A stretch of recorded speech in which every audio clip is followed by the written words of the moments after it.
Assalamualaikum warahmatullahi wabarakatuh. Perkenalkan, nama saya Yusuf Arifin.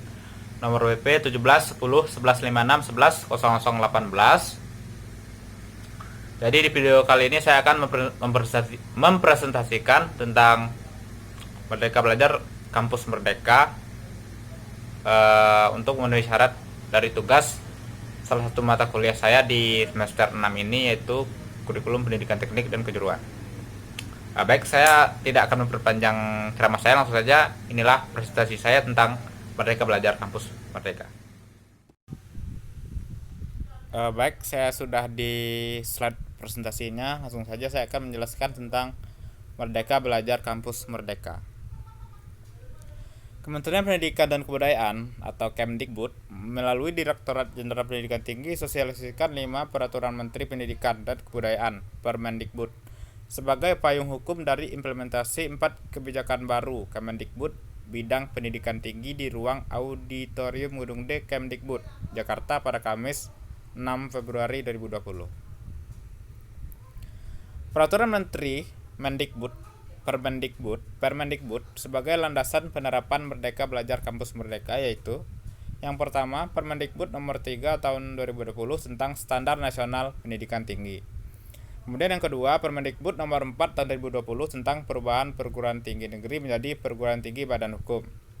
Kemudian yang ketiga, Permendikbud nomor 5 tahun 2020 tentang akreditasi program studi dan perguruan tinggi. Nomor 4, Permendikbud nomor 6 tahun 2020 tentang penerimaan mahasiswa baru program sarjana pada perguruan tinggi negeri dan swasta. Kemudian yang terakhir, nomor 5, Permendikbud nomor 7 tentang pendirian pembubaran perguruan tinggi negeri dan pendirian, perubahan dan pencabutan izin perguruan tinggi swasta. Selanjutnya kata Menteri Pendidikan dan Kebudayaan, yaitu Pak Nadiem Makarim. Beliau menyampaikan, peluncuran program Kampus Merdeka disampaikan Mendikbud Nadiem kepada media dalam rapat koordinasi kebijakan pendidikan tinggi di Gedung D Kantor Kemendikbud, Jakarta, Jumat 24 Januari 2020. Katanya ini tahap awal untuk melepaskan belenggu agar lebih mudah bergerak. Kita masih belum menyentuh aspek kualitas. Akan ada beberapa matriks yang akan digunakan untuk membentuk perguruan tinggi mencapai targetnya, ujar beliau.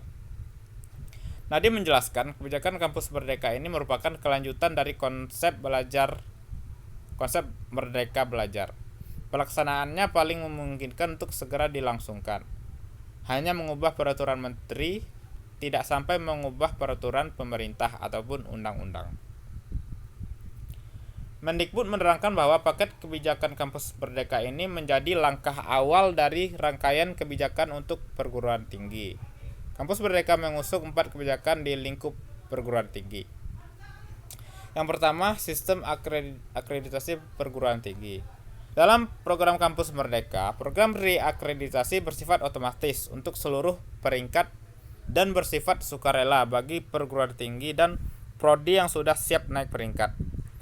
Akreditasi yang sudah ditetapkan Ban PT tetap berlaku selama 5 tahun, namun akan diperbarui secara otomatis. Pengajuan reakreditasi PT dan prodi dibatasi paling cepat 2 tahun setelah mendapatkan akreditasi yang terakhir kali. Untuk perguruan tinggi yang berakreditasi B dan C bisa mengajukan peningkatan nanti. Akreditasi A pun akan diberikan kepada perguruan tinggi yang berhasil mendapatkan akreditasi internasional. Daftar akreditasi internasional yang diakui akan ditetapkan dengan keputusan menteri, tambah Nadiem. Evaluasi akreditasi akan dilakukan PT jika ditemukan penurunan kualitas meliputi pengaduan masyarakat dengan disertai bukti yang konkret, serta penurunan tajam jumlah mahasiswa baru yang mendaftar dan lulus dari prodi ataupun perguruan tinggi. Kemudian yang kedua, hak belajar 3 semester di luar prodi. Kampus Merdeka yang kedua memberikan hak kepada mahasiswa untuk mengambil mata kuliah di luar prodi dan melakukan perubahan definisi satuan kredit semester atau SKS. Perguruan tinggi wajib memberikan hak bagi mahasiswa untuk secara sukarela, jadi mahasiswa boleh mengambil ataupun tidak SKS di luar kampusnya. Sebanyak 2 semester atau setara dengan 40 SKS, ujar Nadiem. Ia melanjutkan, ditambah mahasiswa juga dapat mengambil SKS di prodi lain dalam kampusnya sebanyak 1 semester dari total semester yang harus ditempuh. Ini tidak berlaku untuk prodi kesehatan. Nadiem menilai saat ini bobot SKS untuk kegiatan pembelajaran di luar kelas sangat kecil dan tidak mendorong mahasiswa untuk mencari pengalaman baru. Terlebih di banyak kampus, pertukaran pelajar atau praktik kerja justru menunda kelulusan mahasiswa. Lebih lanjut, Mendikbud menjelaskan terdapat perubahan pengertian mengenai SKS. Setiap SKS diartikan sebagai jam kegiatan, bukan lagi jam belajar. Kegiatan di sini berarti belajar di kelas, magang atau praktik kerja di industri atau organisasi, pertukaran pelajar, pengabdian masyarakat, wirausaha, riset, studi independen, maupun kegiatan mengajar di daerah terpencil. Setiap kegiatan yang dipilih mahasiswa harus dibimbing oleh seorang dosen yang ditentukan kampusnya. Daftar kegiatan yang dapat diambil oleh mahasiswa dapat dipilih dari program yang ditentukan pemerintah atau program yang disetujui oleh rektornya, kata Mendikbud. Kemudian yang ketiga, pembukaan prodi baru program Kampus Merdeka memberikan otonomi PTN dan PTS untuk melakukan pembukaan atau pendirian program studi baru. Otonomi diberikan jika PTN dan PTS tersebut sudah memiliki akreditasi A dan B dan telah melakukan kerjasama dengan organisasi atau universitas yang masuk dalam QS Top 100 World Universities. Pengecualian berlaku untuk prodi kesehatan dan pendidikan. Ditambahkan oleh Mendikbud, seluruh prodi baru akan otomatis mendapatkan akreditasi C. Lebih lanjut, Mendikbud menjelaskan kerjasama dengan organisasi akan mencakup penyusunan kurikulum, praktik kerja atau magang, dan penempatan kerja bagi para mahasiswa.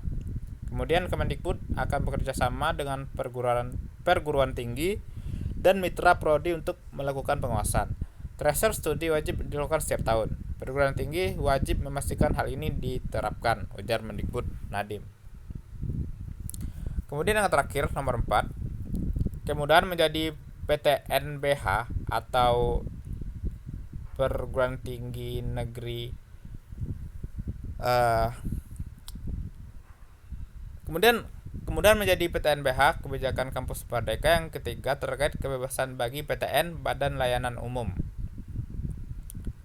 atau BLU. PTNBH tadi maksudnya adalah perguruan tinggi negeri badan hukum ya.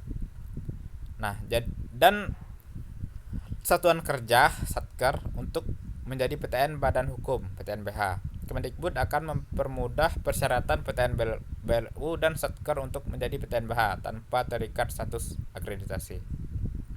Ya, saya rasa itu saja. Nah, itulah tadi sedikit penjelasan dari saya tentang Merdeka Belajar Kampus Merdeka. Semoga dapat dipahami dengan baik siapapun yang menonton video ini. Dan menurut argumentasi pribadi saya, apapun itu kebijakan pemerintah kita, entah itu yang pro, entah itu yang kontra, kita tentu akan selalu bersupport, asalkan itu demi kebaikan bangsa dan negara kita. Salah satunya pendidikan yang dicetuskan oleh Pak Nadiem tadi tentang kebijakan beliau. Ya, semoga saja kebijakan ini berdampak baik bagi pendidikan kita untuk kedepannya. Itu saja tanggapan dari saya. Lebih dan kurang saya mohon maaf tentang presentasi saya tadi. Wabillahi taufik wal hidayah. Wassalamualaikum warahmatullahi wabarakatuh.